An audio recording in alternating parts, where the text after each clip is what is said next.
অল্প আয়েও সংসার সামলানো সম্ভব, সংসারের সব কাজে অংশ নেওয়া সম্ভব যদি আল্লাহর রহমত থাকে আর আল্লাহর ইচ্ছে থাকে। আল্লাহ চাইলে আপনাকে এক মুহূর্তে পরিবর্তন করে দিতে পারেন। আল্লাহর দরবারে লাখো কোটি শুকরিয়া, যেভাবেই রেখেছেন আলহামদুলিল্লাহ। আমি যে অবস্থায় আছি, হয়তো আমি এর চেয়ে আরও বাজে অবস্থায় থাকতে পারতাম, আমার চেয়ে হয়তো আরও বাজে অবস্থায় মানুষ আছে, তাই আমি সবসময় আল্লাহর কাছে লাখো কোটি শুকরিয়া। হ্যালো এভরিওয়ান, কেমন আছেন সবাই? আশা করছি সবাই আপনারা খুবই ভালো আছেন। আর আমার চ্যানেলে যারা নতুন আছেন তারা সবাই আমাকে প্লিজ একটু লাইক, কমেন্ট, ফলো দিয়ে রাখবা আর সাবস্ক্রাইব করে নিবা। আপনাদের একটু ভালোবাসা আমাকে নিয়ে যেতে পারে অনেক দূর, আর আপনাদের এই সাপোর্টটা অন্য একজনের কাছে পৌঁছাতে পারে খুব তাড়াতাড়ি। তো আপনারা সবাই আমাকে একটু সাপোর্ট করবেন। আর যারা যারা আমাকে অলরেডি সাপোর্ট করে আছেন, লাইক, কমেন্ট সব কিছু দিয়েছেন, তাদেরকে আমার তরফ থেকে অনেক অনেক শুভেচ্ছা। তো আজকে আমরা রমজানের পুরো বাজার নিয়ে আসব, কারণ রমজানের তো মাত্র আর একদিন বাকি। তো আমি আর আমার আম্মু মিলে আজকে বাজারে গিয়েছিলাম। আজকে যা যা আছে সব বাজার একসাথে নিয়ে আসব, কারণ পুরো রমজানের বাজার একদিনেই করে থাকি। রমজানের মধ্যে কোনো বাজার করা সম্ভব না, একদমই টায়ার্ড লাগে। তো আমি আর আম্মু মিলে চলে গিয়েছিলাম বাজারে। বাজার থেকে তরি তরকারি সহ সব ধরনের জিনিস নিয়ে আসলাম। আর আমাদের ওখানে খুব ভালো ভালো ফ্রেশ মাছ পাওয়া যায়, তাই মাছটা আর বাজার থেকে নিয়ে আসিনি। মাছ মাংস শুধু এখান থেকেই আনবো। আর এই ধরেন ব্রয়লার মুরগি আর রসুন, তেল, সাবান, এগুলো আমরা স্বপ্ন থেকে নিয়ে এসেছিলাম। ছোলা, খেজুর, এগুলো তো রমজানের স্পেশাল খাবার।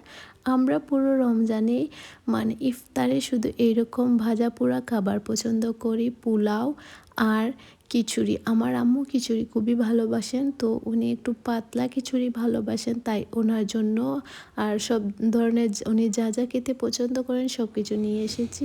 আর একটা বড় দেখে ট্যাং নিয়ে এসেছি। ট্যাং তো আপনাদের সবারই ভালো লাগে। আর লেবু আনতে চেয়েছিলাম, কিন্তু লেবুর যে দাম, এক হালি লেবুর দাম নাকি 150 টাকা। ভাবা যায় এটা কি সম্ভব? তো আমাদের এখান থেকে বিল থেকে মাছ নিয়ে এসেছিল আমার ছোট ভাই। আর এই মাছগুলো আমার আম্মু বানিয়েছিলেন, দেখতেই তো পারছিলেন, একদম ফ্রেশ তাজা মাছ। আমার আম্মুর একটু একটু করে সাজানো সংসার আজকে অনেক বড় হয়েছে। তো আমার আম্মু আগে অনেক পরিশ্রম করেছিলেন, পরিশ্রম ছাড়া এত দূর আসা কখনোই সম্ভব নয়। আর আমার আম্মু পরিশ্রম করেছেন বলেই আজকে এই জায়গায় আসতে পেরেছেন। আর তার জন্য আমি সব সময় বলি যে আমার আম্মুর অনেক বেশি ধৈর্য। তো আমরা সব ধরনের বাজার সদাই করে আনার পর তারপর জ্বালানি প্রথমেই এনেছিলেন, আর ছাদের মধ্যে অনেক দিন ধরে শুকাতে দিয়েছেন। এগুলা ছাড়া তো রোজা একদমই সম্ভব না। তারপর সকাল সকাল উঠে বাসায় আমার ছোটো ভাই এসে বলছে যে গরু জবাই করা হয়েছে। আর গরুর মাংস তো সবাই পছন্দ করে, আর পহেলা রমজানে গরুর মাংস না খেলে একদমই হয় না, তাই অল্প করে হলেও আমাদের জন্য এনেছেন গরুর মাংস। আর গরুর মাংস কারা কারা খেতে পছন্দ করেন? আপনারা নিশ্চয়ই সবাই খুব পছন্দ করেন। আর আমরা যে বাজার করার সাথে সাথে গরুর বটও নিয়ে এসেছি। দেখা যায় যে অল্প অল্প করে সব ধরনের রান্না করতে ভালো লাগে, একটু রান্নার ডিফারেন্ট টেস্টও আসে। একটা রান্না খেতে ভালো না লাগলে আরেকটা খেয়ে ফেলি। তো গরুর বটও আমার খুবই ভালো লাগে। তো গরুর বট আমার ছোটো বোন ক্লিন করছিল, আর অন্যদিকে আমি মাংসগুলোকে খুব সুন্দর করে প্যাকেট করছি। আর দেখা যাচ্ছিল যে মাংসগুলো অনেক বড় বড় ছিল, তো ওগুলোকে ছোটো করতে হবে। আর আজকে তো লাস্ট, আর সুযোগই পাবো না, তাই আজকে সব কিছু পরিষ্কার করে নিব। পেঁয়াজ, রসুন যে যে জায়গায় আছে সব জায়গায় সুন্দর করে গুছিয়ে রাখছিলাম।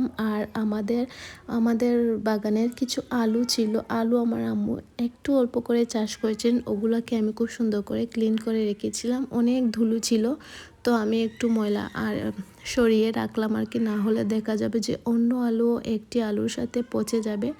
তো আমার বোন বট পরিষ্কার করছিল। বট পরিষ্কার করা খুবই একটি টাফ বিষয়, অনেক বাজে একটা গন্ধ, আমার ভালো লাগে না এসব করতে। তো আমার আপু মাংস বানিয়েছিল আর আমার ছোটো বোন বট বানাচ্ছিল। তো তারপর আমি সবগুলা জিনিস গুছিয়ে রেখেছিলাম, তারপর আমি ফ্রিজে রেখেছিলাম একটু একটু করে। আর অন্যদিকে ওরা এই কাজ করছিল, আর আমি একটু বড়ই সেদ্ধ দিয়েছিলাম, কারণ আমার চাচার বাসা থেকে অনেকগুলা বড়ই নিয়ে আসা হয়েছিল। আমার চাচার বাসা থেকে কতগুলা বড়ই নিয়ে আসা হয়েছিল, আমি অন্য একটি ব্লগে শেয়ার করব। এই বড়ই দিয়ে আচার বানানো হবে, বিভিন্ন ধরনের আচার। আমি চেয়েছিলাম আজকেই আচার বানাবো বিভিন্ন ধরনের, কিন্তু আজকে আমাদের কাজটা একটু বেশি হয়ে গিয়েছিল।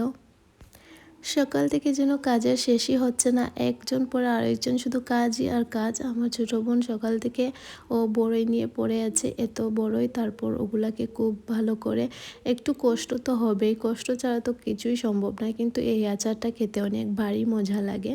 তো এই আচারগুলো আমরা বাইরের দেশে পাঠাবো, তাই খুব সুন্দর করে আচার দেয়া হয়েছিল।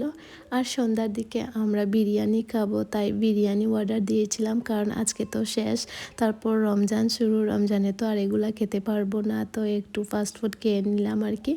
তারপর আপু সন্ধ্যার দিকে রান্না বসিয়ে দিয়েছিল, আজকে সেহরির জন্য গরুর মাংস রান্না করেছিল। আলহামদুলিল্লাহ, আজকে অনেক প্রথম সেহরি খাবো আমরা, কালকে থেকে রোজা রাখবো। আল্লাহ সবাইকে রোজা রাখার তৌফিক দান করুক। আজকের মতো এখানেই বিদায় নিচ্ছি, আল্লাহ হাফেজ।